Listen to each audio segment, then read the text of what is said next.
Hello আমার মিষ্টি সুন্দর বন্ধুরা, হাতে মেহেন্দি লাগাচ্ছ, কি করে রং আরও গাঢ় করবে জেনে নাও। ফ্যাকাশে মেহেন্দির রং যে দেখতে ভালো লাগে না সে বিষয়ে কোনো সন্দেহ নেই, কিন্তু তুমি কি করে নিশ্চিত করবে যে তোমার মেহেন্দি গাঢ় সুন্দর রং ধরবে? তো জেনে নাও 5টা সহজ উপায়।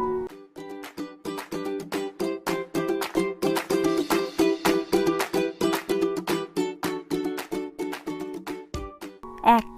জলে চিনি ফুটিয়ে তাতে কয়েক ফোঁটা লেবুর রস দিতে হবে, আর মেহেন্দি শুকিয়ে গেলে ওই মিশ্রণ হাতে ঘষে নিতে হবে।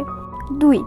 ভিক্স বা অন্য কোনো বাম হাতে লাগিয়ে নিতে পারো, দারুণ রং ধরবে। 3. একটা কড়াইয়ে লবঙ্গ গরম করো, তার তাপে মেহেন্দি করা হাত সেঁকে নাও। 4.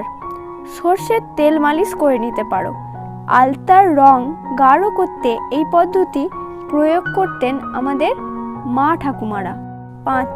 মেহেন্দি শুকিয়ে যাওয়ার পর অনেকক্ষণ হাতে জল দেবে না, যতক্ষণ বেশি জল না দিয়ে রাখতে পারবে তত বেশি রং উজ্জ্বল হবে। তো বন্ধুরা, তোমরা যদি এই ধরনের ভিডিও আরও দেখতে চাও তাহলে আমার চ্যানেলটা সাবস্ক্রাইব করে রাখবে, আর এই ভিডিওটা যদি ভালো লেগে থাকে তাহলে অবশ্যই একটা লাইক করে দিও, শেয়ার করে দিও সবার সঙ্গে, আর কমেন্টে জানিও কেমন লাগলো। তো দেখা হচ্ছে নেক্সট ভিডিওতে।